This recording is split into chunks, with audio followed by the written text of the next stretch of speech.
The antique shop in Boston's North End smells like my grandmother's attic, musty paper, old wood, and memories that don't belong to me.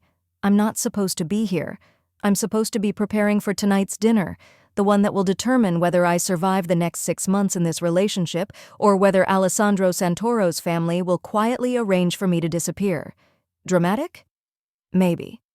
But I've been dating a mafia boss for 4 months, and I've learned that nothing in this world is dramatic. It's just reality with higher stakes.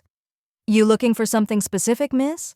The shopkeeper is elderly, his accent thick with decades of Italian that never quite dissolved into American English. A miracle, I say, then laugh because it sounds ridiculous. Sorry, I'm looking for, I don't even know, something authentic, something old. He studies me with eyes that have seen too much. You're Santoro's girl. It's not a question. In the North End, everyone knows everyone, and the Santoro name carries weight that could crush buildings. I am, I admit, because lying to these people is how you end up floating in the harbor. Nonna Caterina's dinner tonight, he says, nodding. The Christmas test. My stomach drops. How did you... 62 years I've been in this neighborhood, Piccola. I know when someone's trying to win over the old guard. He disappears into the back of his shop, and I hear things shifting, boxes opening. That woman is a fortress. I've seen politicians, businessmen, even a cardinal try to impress her. She's not interested in charm. She's interested in memoria, memory, history, where you come from and whether you respect where she's been. He returns with a wooden box, sets it on the counter with reverence. What is it? I ask. Open it. Inside, nestled in faded velvet, is a small leather-bound journal. The cover is worn, the pages yellowed. I open it carefully and my breath catches. Sheet music, handwritten. The notes are faded but still legible, and the title at the top reads, Natale a Napoli, Christmas in Naples. What is this? Salvatore Russo's Christmas compositions. He was a street musician in Naples in the 1940s, composed during the war, performed on corners for soldiers and refugees. Most of his work was lost. This survived. Why are you showing me this? The old man's eyes go distant. Nonna Caterina's mother was from Naples. She used to talk about a musician who played on her street corner every Christmas Eve during the war. She was a child then, maybe 8 years old. The music was the only beauty in those dark times. She said his songs made her believe in angels. My heart is pounding now. Do you think it's the same? I don't think. I know. Her mother's name was Giuliana Ricci. There's an inscription. He points to the inside cover. I squint at the faded Italian script. Per Giuliana, la bambina dagli occhi tristi. Possa questa musica ricordarti che la bellezza sopravvive alla guerra? For Giuliana, the girl with sad eyes. I translate slowly, my Italian still imperfect. May this music remind you that beauty survives war. The shopkeeper nods. Giuliana never saw him again after the war. She married, moved to America, had Caterina, but she talked about that musician until the day she died. Said his music saved her childhood. I look at the journal, then at him. How much? For you? Nothing. For Nonna Caterina? Priceless. But you have to promise me something. What? You give this to her yourself. You tell her the story. You don't let Alessandro do it for you. This gift means nothing if it's just his money buying forgiveness. It has to come from you, from someone who took the time to understand what was lost. My hands are shaking as I take the box. What if she doesn't believe it's real? He smiles, sad and knowing. She'll know. A woman never forgets the first time beauty touched her soul. 3 hours later, I'm standing in front of Alessandro's family estate in the suburbs, and the journal feels like it weighs 1,000 pounds in my bag. The house is absurd, a 3-story Italian villa that someone transplanted into Massachusetts, like they were trying to recreate Sicily by sheer force of will. Lights glow in every window. Cars line the circular driveway, expensive and European. This is not a dinner. This is a summons. Alessandro appears at my car door before I can talk myself into leaving. He's in a black sweater and dark slacks, no tie, because his family dinners are somehow more terrifying when they're casual. His dark hair is pushed back, his jaw tight. "You look like you're about to face a firing squad," he says, but his hand is gentle when it cups my face. "They're not going to shoot you, Tesoro. Just poison me slowly with disapproval. My mother already likes you. Your mother is a saint. I'm worried about your nonna." Alessandro's expression shifts, something between amusement and concern. "Nonna Caterina is particular." "You mean terrifying?" "That too." I've met her once before, briefly, at a charity gala. She'd looked at me like I was a stain on her grandson's suit jacket, didn't speak to me, just stared with those dark, ancient eyes that had seen Mussolini fall and the American Mafia rise. Eyes that said, "You're temporary, I'm forever." "I have something for her," I say quietly. "A gift." Alessandro's eyebrows rise. "What kind of gift? Because if you got her flowers or perfume..." I'm not an idiot. I pull the box from my bag, show him. "It's complicated, I'll explain later, but I need you to trust me." He looks at the box, then at me. Something in his expression softens, and he kisses my forehead. "I trust you with my life, Celeste. I'm just not sure I trust my grandmother with yours." The inside of the house is chaos. The good kind, the kind that comes from 3 generations crammed into one space with too much food and too much love, and not enough personal boundaries. Alessandro's cousins are arguing about football in the den. His mother, Francesca, is conducting the kitchen like a general commanding an army. His father, Salvatore, yes, same name as the composer, I note with irony, is opening wine and arguing with Alessandro's uncle about politics. And in the center of it all, sitting in a high-backed chair like a queen on a throne, is Nonna Caterina. She's 89 years old and looks like she could outlive us all through sheer willpower. Her silver hair is pulled back in an elegant bun. Her black dress is simple but expensive. Her hands are folded in her lap, and her eyes, those dark, calculating eyes, track me the moment I enter the room. "Nonna," Alessandro says, switching to Italian, "you remember Celeste." "I remember everyone," she replies, also in Italian. "The question is whether they are worth remembering." Alessandro tenses beside me, but I step forward. I've been practicing my Italian for weeks, working with a tutor, listening to language tapes until I dreamed in verb conjugations. "Buonasera, Nonna Caterina," I say, my accent imperfect but sincere. "Thank you for welcoming me into your home." Her eyes narrow. "You've been studying?" "Yes." "Why?" The room has gone quiet. Everyone is pretending not to listen while obviously listening. "Because if I'm going to be part of Alessandro's life," I say carefully in Italian, "I want to understand where he comes from, and I can't do that if I can't speak the language of his heart." Silence. Then, "Sit." It's not an invitation. It's a command. I sit in the chair across from her and Alessandro hovers protectively behind me.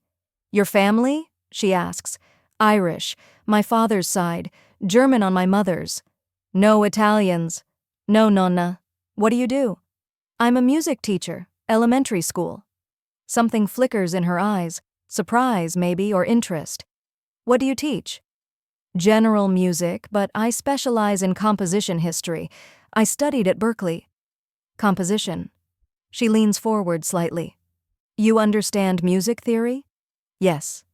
"Can you read sheet music?" "Of course." Another silence, this one sharper. She's testing me, looking for cracks in my armor. "Why are you with my grandson?" The question is blunt, and I hear Alessandro inhale sharply behind me.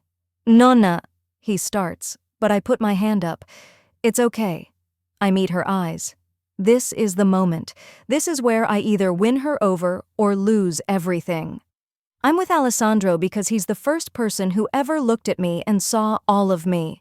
The good, the complicated, the messy parts I try to hide, and didn't flinch. He makes me feel brave. He makes me want to be better.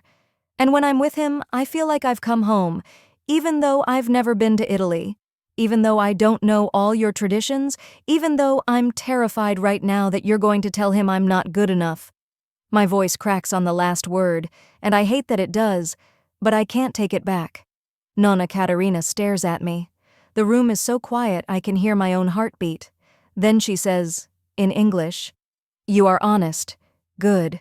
I'm tired of people who lie with smiles."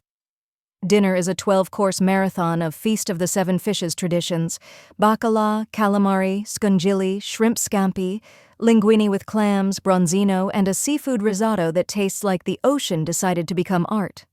Alessandro's mother keeps refilling my wine glass. His cousins ask me about music. His father tells stories about the old days that are definitely code for criminal activity, but are too charming to be threatening. And Nonna Katerina watches me. Constantly, like she's waiting for me to reveal myself as a spy or an idiot or both. By the time dessert arrives, a towering cassata cake with marzipan and candied fruit, I'm exhausted from the emotional weight of being evaluated. Alessandro leans close and whispers, "You're doing beautifully." I feel like I'm taking the SATs while someone holds a knife to my throat. That's just Italian family dynamics. After dessert, Francesca starts clearing plates and the men retreat to the den for espresso and grappa. I start to help with dishes, but Nonna Katerina's voice cuts through the kitchen noise. "Celeste, come." It's not a request. I follow her into a side room, a sitting area filled with old photographs and religious icons. She settles into a chair by the fireplace and gestures for me to sit. "You have something for me," she says. My heart stops. "How did you—" "You've been touching your bag all night like it contains a bomb, and you keep looking at me like you're waiting for the right moment. So, what is it?" I pull out the wooden box and my hands are shaking. "It's a gift," I say, "but it's more than that. It's complicated, and I need to tell you a story first." I'm listening. I take a breath and begin. I tell her about the antique shop, about the shopkeeper who's been in the North End for 62 years. I tell her about Salvatore Russo, the street musician in Naples during World War II. I tell her about a little girl named Juliana with sad eyes who listened to his music on dark Christmas Eves and believed in beauty when the world was ending. Nonna Katerina's face doesn't change, but her hands grip the armrests of her chair. "My mother," she whispers. "I know. The shopkeeper told me. He said your mother talked about that musician her whole life, that his music saved her." I open the box. The leather journal sits inside, fragile and precious. This is Salvatore Russo's Christmas compositions. Handwritten, original. There's an inscription inside for your mother. Nonna Katerina doesn't move. For a moment, I think I've made a terrible mistake, that this is too much, too personal, that I've overstepped some invisible boundary. Then her hand reaches out, trembling, and takes the journal. She opens it, sees the inscription. Her fingers trace the faded words, "Per Giuliana, la bambina dagli occhi tristi." "I've heard my mother talk about this music my entire life," she says, and her voice is breaking. "She used to hum the melodies. She said they were lost. She said the musician disappeared after the war, and she never knew what happened to him. She searched for recordings, for any evidence his music survived. She died believing it was gone." A tear slides down her cheek. "Come hai trovato questo?" she whispers. "How did you find this?" "I asked the right person the right questions," I say quietly, "and I told him I was trying to understand your family. He said you would know if it was real." She looks at me, and her eyes are wet, and for the first time I see not the terrifying matriarch, but a woman who lost her mother, who carries that loss like a stone in her chest. "Suona," she says. "Play it." "What?" "You said you read music. Play it." There's an old upright piano in the corner of the room. I don't know if it's even in tune. But I sit down, open the journal to the first composition, Natale a Napoli, and begin to play. The melody is simple, haunting, minor key, with unexpected major chord resolutions that feel like hope breaking through darkness. It's the kind of music that makes you ache for something you can't name. The notes fill the room, and I hear Nonna Katerina make a sound, half sob, half gasp. I keep playing. The second piece, the third. The compositions are short, maybe 2 minutes each, but they're devastating in their simplicity. This is music written for people who had nothing, who needed beauty more than bread. When I finish the last piece, I turn around. Nonna Caterina is holding the journal to her chest, her eyes closed, tears streaming down her face. "My mother used to hum these," she says, "when she tucked me in at night, when she made dinner, when she prayed. I thought I'd forgotten them, but I remember. Dio mio, I remember." She opens her eyes and looks at me. "You gave me my mother back," she says, and her voice cracks. "You gave me the part of her I thought was lost forever." I don't know what to say. I didn't expect this. I thought maybe she'd be pleased, maybe she'd accept the gift with polite gratitude. I didn't expect this. Raw, unfiltered grief transformed into something like joy. She stands, and before I can react, she pulls me into her arms. "Grazie," she whispers against my hair. "Grazie, cara mia. Tu sei famiglia adesso." You are family now. And I start crying too, because I didn't realize how much I needed to hear those words, how much I needed to feel like I belonged somewhere, how much I needed to be chosen instead of just tolerated. When we emerge from the room, Alessandro is waiting in the hallway. He sees his grandmother's face, tear-streaked, radiant, and his eyes widen. "What did you do?" he asks me, and he sounds almost afraid. Nonna Caterina answers in rapid Italian, gesturing to the journal, explaining, and I watch Alessandro's expression transform from confusion to shock to something I've never seen before. Pure, unguarded emotion. He looks at me like I've just performed a miracle. "You found Salvatore Russo's music," he says, his voice rough. "The shopkeeper helped. Nobody's been able to find anything from him for decades. My grandmother used to talk about it, about her mother's stories. We thought it was a myth." Nonna Caterina says something else in Italian, too fast for me to catch, and Alessandro's jaw tightens. She says, "You're the first person I've brought home who understands what famiglia means," he translates. "That you didn't try to buy her love with expensive gifts. You gave her something priceless, a piece of her history, her mother's memory." Francesca appears from the kitchen, sees her mother-in-law crying, and rushes over. Nonna Caterina explains again, and soon the entire family is crowded into the hallway, and the journal is being passed around with reverent hands, and someone is translating the inscription, and Alessandro's uncle is wiping his eyes, and his father is saying something about the old days and the war and what we lost. And Alessandro pulls me aside into a quiet alcove, and his hands frame my face. "Do you understand what you just did?" he asks. "I gave her a gift." "No. You gave her validation. You told her that her mother's memories mattered, that her history wasn't just nostalgia or old woman stories. You saw her, Celeste. You saw past the fear and the power and the walls, and you found the person underneath." His voice breaks, and I realize he's crying too.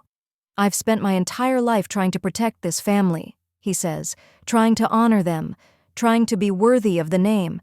And in 4 months, you've done what I couldn't do in 35 years. You made my Nonna feel understood."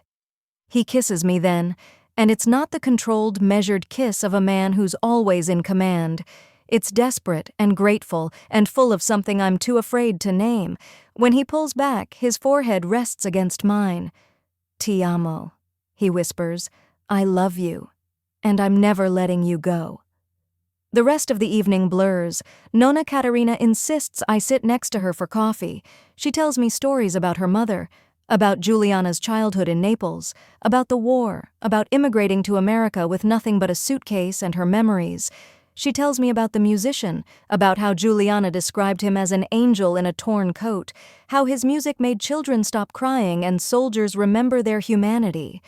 She used to say, Nonna Caterina says, her hand gripping mine, that if you could survive with beauty in your heart, you could survive anything. That's what his music taught her. Not hope, beauty. The insistence that even in hell, there are still notes that make you believe in heaven. She looks at the journal, now resting on the table. "I'm going to have this preserved," she says. Professionally. And I'm going to have the pieces recorded. My mother deserves to have her angel's music heard. That's a beautiful idea, I say. And you, she turns to me, her dark eyes sharp again. You will teach my great-grandchildren about this composer. When Alessandro gives me great-grandchildren, which he will... She shoots him a pointed look. You will tell them this story. You will teach them that family is not just blood. It's memory. It's the stories we keep alive. I glance at Alessandro, who's trying very hard not to smile. I'd be honored, Nonna. She pats my hand. Brava ragazza. Smart girl. You'll do. It's past midnight when Alessandro and I finally leave. The December air is frigid, and snow is starting to fall. Fat, lazy flakes that catch the streetlights. Your family is intense, I say as we walk to his car. That's a diplomatic way of putting it. Your nonna cried. I've never seen her cry, not even at my grandfather's funeral. She loved her mother. She did. Alessandro stops walking, turns to face me. Snow catches in his dark hair, on his shoulders. How did you know? How did you know that was what she needed? I think about it. Because I asked. Not you, not your family. I asked people who've been watching your family for decades. I asked the shopkeeper what mattered to her, and he said memoria, memory, history. So I went looking for a piece of history. You could have failed. You could have brought her something meaningless and she would have dismissed you. I know. But you risked it anyway. Because you're worth the risk, I say simply. Because loving you means loving the people who made you.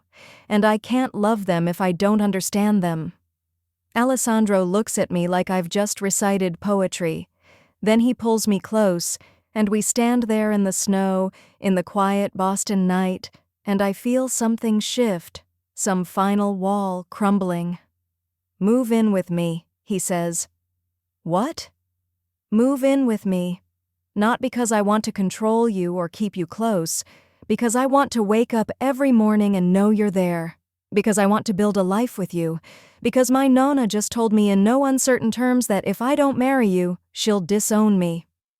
I laugh, and it comes out half-sob. She did not say that. She absolutely did. In Italian, she said, Quella ragazza è l'unica che capisce cosa significa essere Santoro. Se la lasci andare sei un idiota. He pauses. Roughly translated, that girl is the only one who understands what it means to be a Santoro. If you let her go, you're an idiot. Your grandmother called you an idiot? In the most loving way possible. I'm crying now, and I don't know why. Maybe because this is everything I didn't know I wanted. A family that fights and loves and protects with equal ferocity. A man who looks at me like I'm the answer to a question he's been asking his whole life. A grandmother who tested me and found me worthy. Yes, I say. Yes? Yes, I'll move in with you. Yes, I'll love your chaotic family. Yes, I'll teach your future children about Salvatore Russo. Yes, to all of it. Alessandro lifts me off my feet and spins me, and I'm laughing and crying and freezing, and I've never been happier. 6 months later. The music conservatory in Naples is smaller than I expected, an old building tucked into a narrow street, the kind of place tourists walk past without noticing. But inside, it's magic. Alessandro's hand is in mine as we climb the stairs to the recording studio. Nonna Caterina is with us, moving slower now, but determined. She refused to let us make this trip without her. This is where it should be heard, she'd insisted. In Naples, where my mother heard it first. The sound engineer is a young woman named Bianca, and she handles the journal with the same reverence we all do. The pieces have been professionally preserved, the pages stabilized, but the music is still Salvatore Russo's, raw, honest, devastating. A string quartet is warming up, 2 violins, a viola, a cello.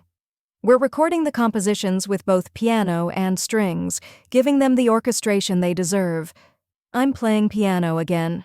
It feels full circle, me at the keys, playing this music that bridged a gap between a girl from Boston and a family from Sicily. The recording session takes 3 hours. We do multiple takes, adjusting dynamics, tempo, feeling. Nonna Caterina sits in the booth, listening through headphones, occasionally nodding or shaking her head. She knows these melodies in her bones. When we finish, Bianca plays back the final mix. The music fills the studio, mournful and beautiful, with the strings adding a depth that makes my chest ache. This is what Salvatore Russo intended. This is the sound that kept a little girl sane during war. Nonna Caterina closes her eyes and whispers, "Mamma, lo senti? Hai avuto ragione.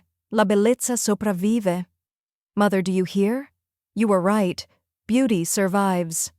That night, we walk through Naples together. Alessandro, me, and his grandmother. The city is alive with Christmas lights, street vendors, the smell of roasting chestnuts.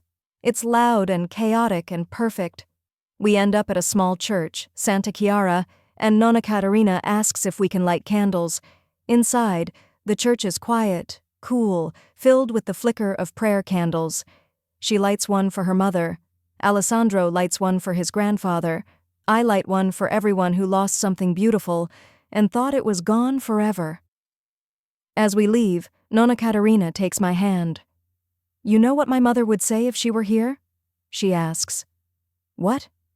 "She would say that angels don't always have wings. Sometimes they have curious hearts and brave souls. Sometimes they walk into antique shops and ask the right questions. Sometimes they give back what was lost." She kisses my cheek. "Grazie, angelo mio." 2 years later. The wedding is small, just family, just the people who matter. We get married in the same church in Naples, Santa Chiara, with Nonna Caterina in the front row, holding a handkerchief and crying openly. The reception is at Alessandro's family estate, and it's chaos. Cousins dancing, uncles arguing about politics, Francesca organizing everything with military precision. The food is endless. The wine never stops flowing. This is not a wedding. This is a festa. At one point, Nonna Caterina stands and taps her glass. The room goes quiet. "I'm old," she says in Italian, and everyone laughs. So I'm allowed to say whatever I want. More laughter. When Alessandro brought Celeste to meet us, I thought, another American girl. She won't last. She won't understand. I blush, and Alessandro squeezes my hand. But she proved me wrong. She didn't try to charm us. She didn't try to buy our love. She did something harder. She listened. She cared enough to learn our history. She gave me a gift that changed my life. Her voice cracks, and she takes a breath. My mother used to say that family is the music we carry in our hearts, the melody that plays even when the world is silent. Celeste understood that before any of us told her. She knew what we needed: memoria, memory, proof that our stories matter. She raises her glass. To Celeste, my granddaughter, the woman who taught me that angels still walk among us. The room erupts in applause, and I'm crying again. Happy tears, grateful tears. Alessandro leans close and whispers, "Ti amo, angelo mio." I love you too. 5 years later, our daughter is 3 years old, and she looks like Alessandro, dark hair, dark eyes, her grandfather's stubborn chin. Her name is Giuliana, after her great-great-grandmother. It's Christmas Eve, and we're at the family estate again. The house is full, 3 generations, children running through hallways, the smell of bacala and marinara sauce filling the air. Nonna Caterina is 94 now, moving slowly but still sharp as ever. She sits in her chair by the fire, and little Giuliana climbs into her lap. "Nonna, tell me a story," Giuliana says in Italian. "What kind of story? The one about the angel and the music?" Nonna Caterina smiles and looks at me. I'm standing in the doorway with Alessandro, watching this moment. "Once upon a time," she begins, "there was a little girl in Naples who lived through a war. And every Christmas, an angel came to her street corner and played music that made her believe in beauty." Giuliana listens, rapt, and I feel Alessandro's arm around my waist. "You gave her that story," he whispers. "We gave her that story," I correct. "All of us. Your family, my curiosity, Salvatore Russo's music, your mother's memories. It's all connected. Memoria, memoria." The fire crackles. The house is warm. Nonna Katarina's voice weaves the story, and our daughter listens like it's the most important thing in the world. And maybe it is, because this is what survives. Not power, not money, not even the family name. Music, memory, love, the things we carry in our hearts, the things we pass down, the things that make us believe, even in darkness, that beauty still exists. The music school occupies a renovated brownstone in Boston's North End, 3 blocks from where the antique shop used to stand. The shopkeeper, old Mr. Bertelli, passed away 6 years ago, but his daughter donated his collection to our foundation. The Russo Giuliana Music Conservatory, named for both the composer and Nonna Katarina's mother, teaches underprivileged children for free. I'm standing in the main classroom, watching my advanced students rehearse Salvatore Russo's compositions for tomorrow's Christmas concert. They're teenagers now, these kids from immigrant families who came to us not knowing how to read music. Now they play like they were born with instruments in their hands. Mrs. Santoro, the tempo in measure 34. Should we slow down there? Asks Maria, my best violinist. She's 16. Dominican, wants to study at Juilliard. What does the notation tell you? I ask. She studies the sheet music, professionally published now, distributed to music schools across 3 countries. It says rallentando, but I feel like it wants to push forward, like hope breaking through. Trust your instinct. Russo wrote for feeling, not perfection. My phone buzzes. Alessandro. Nonna wants to know if you're bringing the children tonight. She's made enough food for an army. I smile and text back. When doesn't she make enough food for an army? His response is immediate. She says this is special, last Christmas in the old house. My heart sinks. We've known this was coming. The estate is too big, too expensive to maintain, and most of the family has moved to different neighborhoods. Nonna Katarina is 99 now, and though her mind is still sharp, her body is finally surrendering to age. She's moving into a smaller place, something manageable, and the estate will be sold. The end of an era. Mrs. Santoro? Are you okay? Maria's voice brings me back. Yes, sorry, I need to make a call. Keep rehearsing. You sound beautiful. I step into my office. A small room filled with framed photographs, sheet music, and children's artwork. On the wall is the original inscription from Salvatore Russo's journal, professionally mounted behind glass, Per Giuliana, la bambina dagli occhi tristi. Possa questa musica ricordarti che la bellezza sopravvive alla guerra. Ideal Alessandro. Hey, he answers. You okay? She's really leaving the house. I know. It feels wrong. That house it's everything. Every memory, every Christmas, every family dinner, our wedding reception, where Giuliana took her first steps. Alessandro is quiet for a moment. I hear traffic in the background. He's probably leaving a meeting, walking to his car. She told me something last week, he finally says. She said houses are just walls and roofs. Family is what we carry with us. She said as long as we remember the stories, the house never really leaves us. That sounds like something she'd say. She also said she's tired of heating 12 bedrooms for one old woman. I laugh despite myself. Also, very her. Bring the kids tonight. Let them see it one more time. Let them run through those hallways. Let's fill it with noise and chaos and life before it becomes someone else's memory. Okay, I whisper. Okay.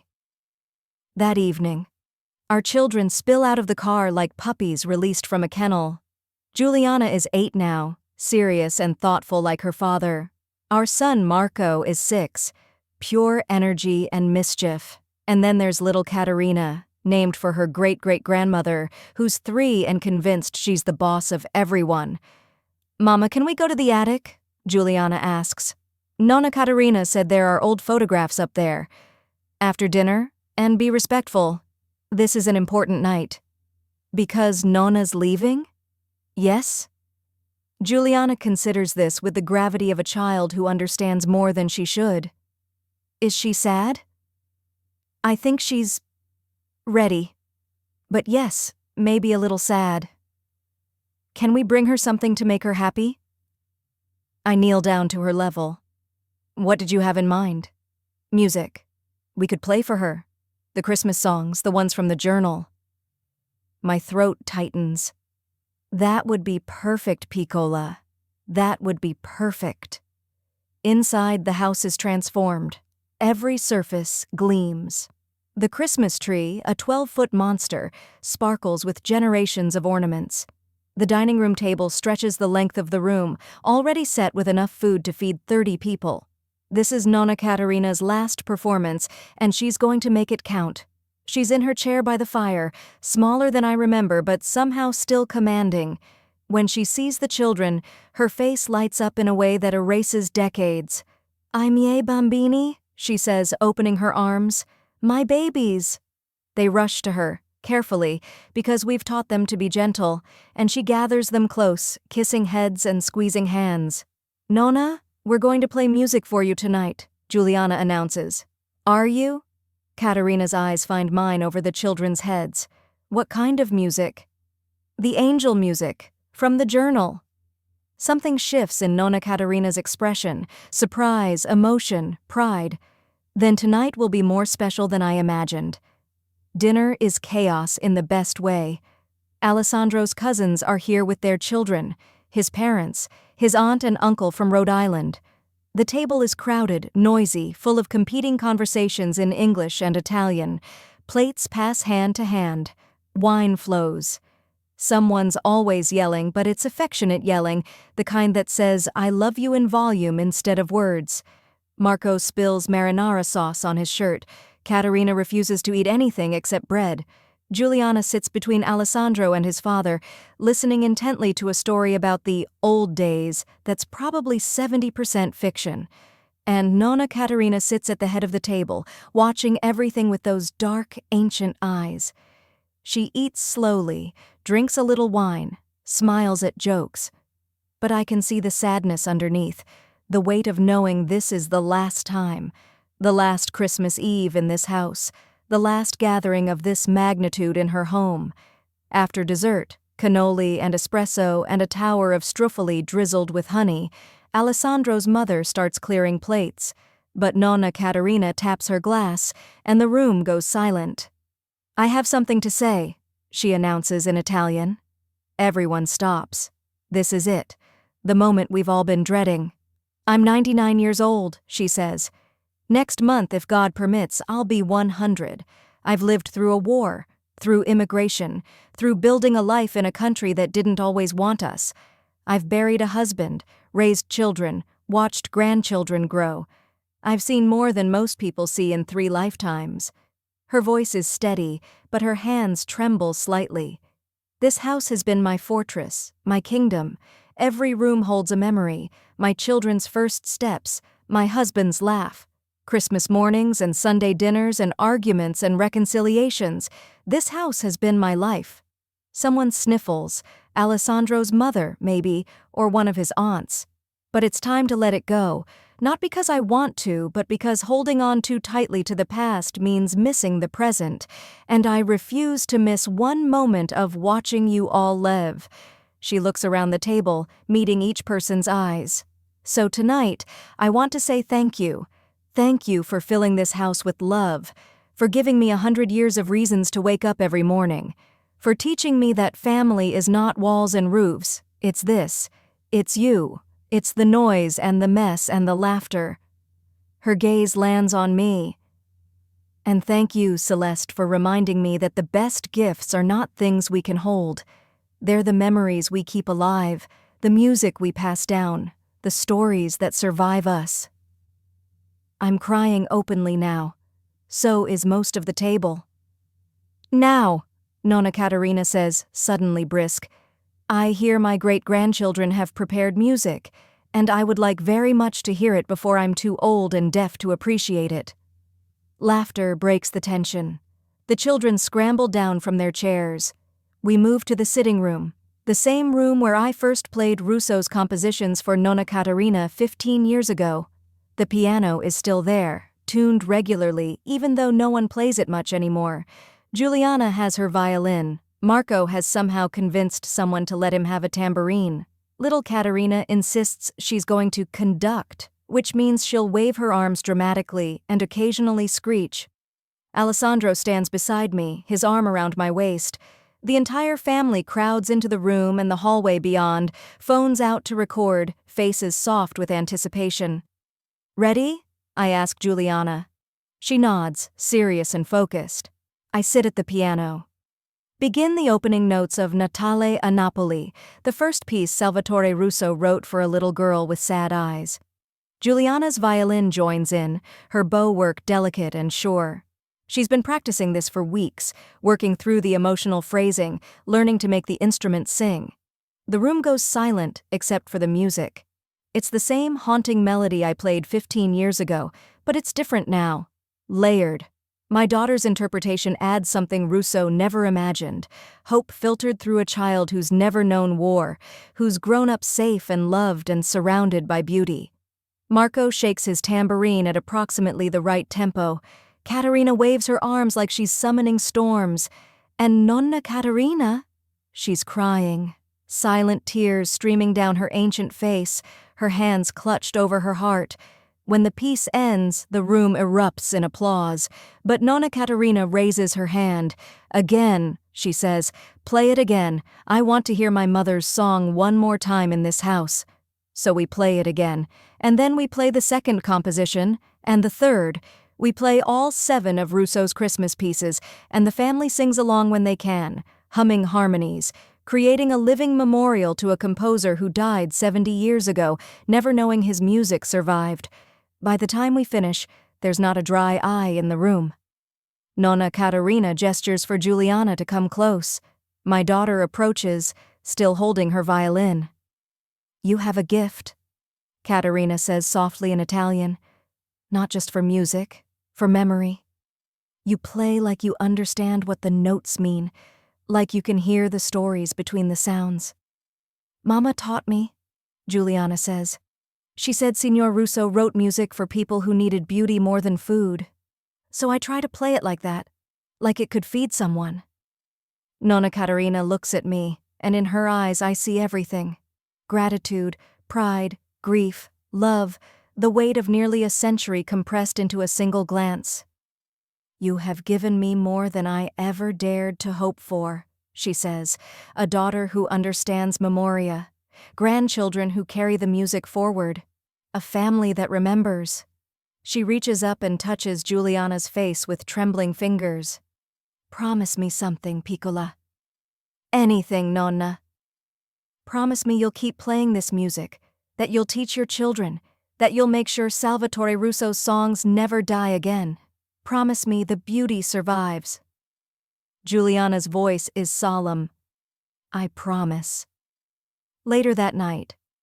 The children are asleep in various bedrooms upstairs, Marco sprawled across a bed like a starfish, Caterina curled up with her thumb in her mouth, Juliana reading by flashlight under the covers even though she's supposed to be sleeping. The adults have migrated to the kitchen, picking at leftover food, drinking wine, telling stories. The energy is quieter now, reflective. Everyone knows what tomorrow brings: moving trucks, estate sales, the slow dismantling of a life. I find Nonna Caterina alone in the sitting room, standing by the fireplace, looking at photographs on the mantel. "Can't sleep?" I ask softly. "I've been sleeping for 99 years. Tonight I want to remember." I stand beside her. The photographs span decades, black and white images of her wedding, her children as babies, family gatherings from the 1960s, color photos from the 80s and 90s, recent pictures of grandchildren and great-grandchildren. "Do you regret leaving?" I ask. "No, and yes." She picks up a frame. Her wedding photo, her and her husband impossibly young, impossibly hopeful. Regret is the wrong word. I'm mournful. She sets the photo down and turns to me. "I need to tell you something. About the music. About that night you gave me the journal." "Okay." "I lied to you." I blink. "What?" "I told you I'd never heard my mother's music before, that it was lost. But that wasn't entirely true." She moves to the piano, sits on the bench with careful movements. My mother taught me one of Rousseau's pieces when I was very young, just one. She made me memorize it. She said it was important, that if nothing else survived, this song had to survive. But I was a child. I didn't understand. And after she died, I couldn't bear to play it. It hurt too much. So I convinced myself I'd forgotten. Her fingers hover over the keys. But I didn't forget. The body remembers what the mind tries to erase. She begins to play. It's not one of the 7 compositions from the journal. It's something else, slower, more intimate, almost like a lullaby. The melody winds through minor and major keys, creating a sense of longing and resolution, loss and hope. "This is Ninna Nonna per I perduti," she says quietly, still playing. Lullaby for the lost. Rousseau wrote it for the refugees, for the children who'd forgotten what peace sounded like. My mother sang it to me every night during the war, and I sang it to my children. And then I locked it away because it reminded me of her too much. The music fills the room, simple, devastating, achingly beautiful. "Why are you telling me this now?" I ask. "Because I want you to know it. I want Juliana to know it. I want this piece to survive too, not just the ones in the journal. And I needed to tell you that the gift you gave me wasn't just the journal, it was permission to remember, permission to feel the pain and the beauty at the same time." She finishes the piece and turns to me. "Will you help me record this, before I forget again, before it's too late?" "Of course. We'll do it tomorrow, at the conservatory." "Good." She stands, steadier now, as if playing has restored something. "And Celeste?" "Yes?" "Thank you for loving my grandson, for giving me great-grandchildren who understand what matters, for being the angel my mother always told me would come." I hug her, carefully because she's so fragile now, but tightly enough to communicate everything I can't say. "You're the angel, Nonna. We're just trying to live up to you." The next morning, we record Ninna Nonna per I perduti in the conservatory's small studio, just Nonna Caterina, me, Alessandro, and the sound engineer. The children wait outside, playing quietly in the classroom. Caterina plays the piece 3 times. Each version is slightly different tempo, different emphasis, different emotion. On the 3rd take, her voice cracks, and she sings a few lines in Italian. "Dormi, bambino perduto. Il mondo è buio ma tu sei al sicuro.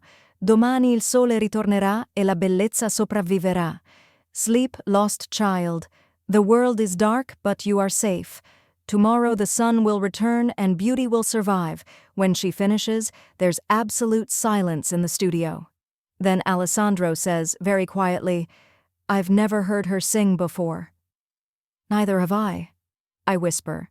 The sound engineer, Bianca, the same woman who recorded the original compositions 10 years ago, wipes her eyes. I don't have words. That was sacred."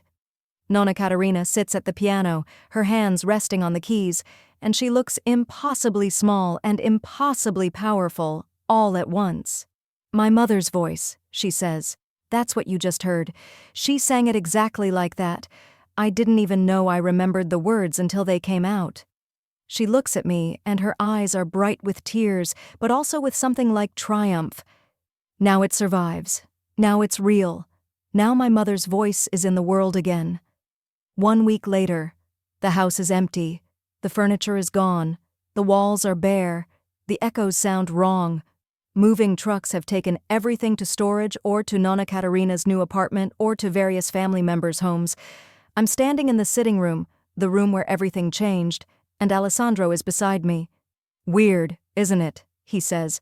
"How a space can feel completely different when it's empty." "It's not empty," I say. "It's full of ghosts. Good ones." "You believe in ghosts now?" "I believe in memory. I believe in the way a room can hold love even after everyone leaves." He pulls me close. "You know what Nonna told me this morning?"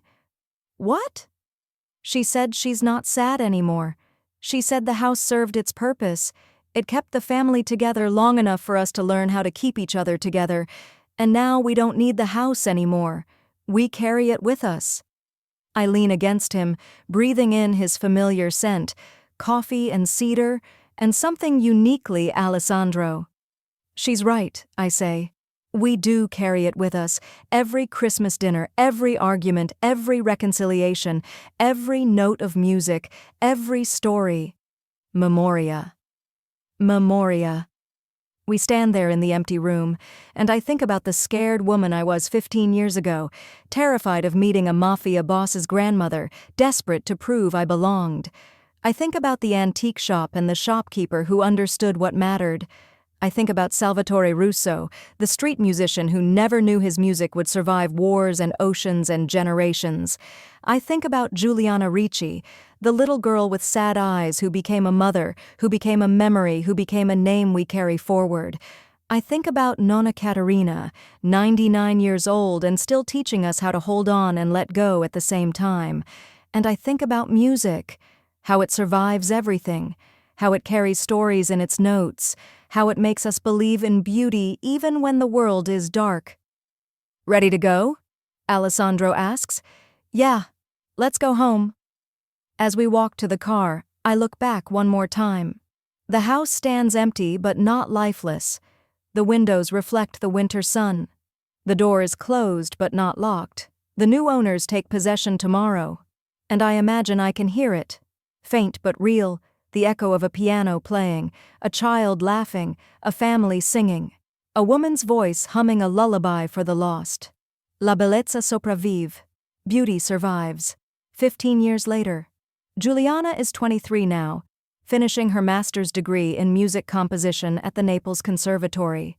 She's writing her thesis on Salvatore Russo, how his work influenced post-war Italian music, how memory and trauma shape artistic expression, how beauty becomes resistance.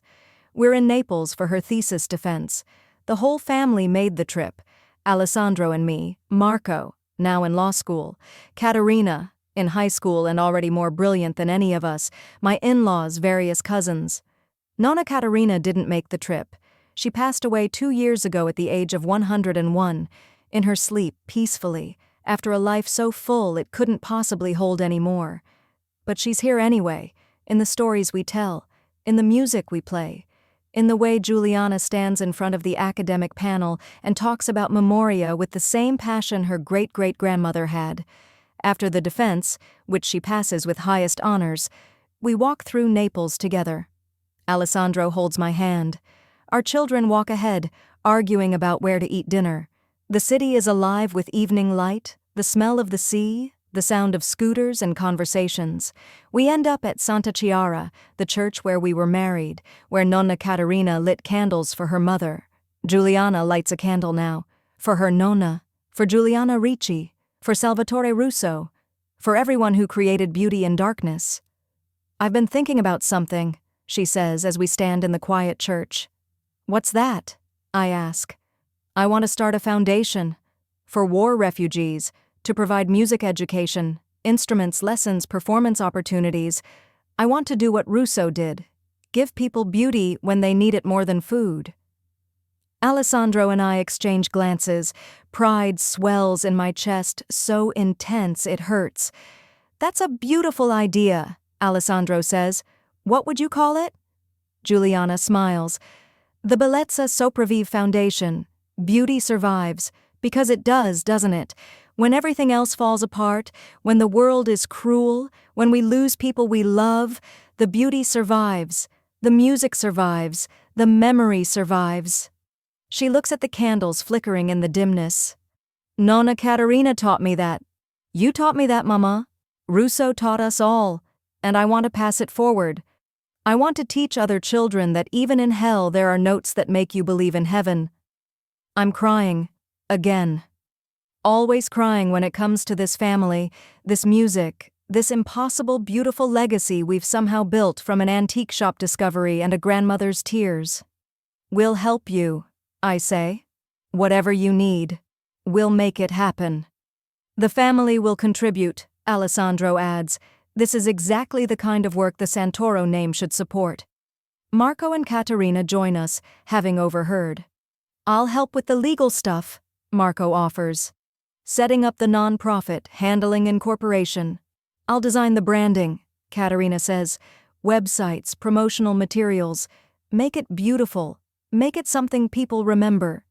And standing there in the church, surrounded by candlelight and family and the ghosts of everyone who came before, I understand something I couldn't have understood 15 years ago when I nervously walked into that antique shop. This is what immortality looks like. Not fame, not wealth, not even the Santoro name or the power that comes with it. Immortality is music that survives a war. Immortality is a story passed down through generations. Immortality is a scared woman asking the right questions and an old shopkeeper who knew what mattered. Immortality is a grandmother who tested me and found me worthy and taught me that memory is the most powerful gift we can give.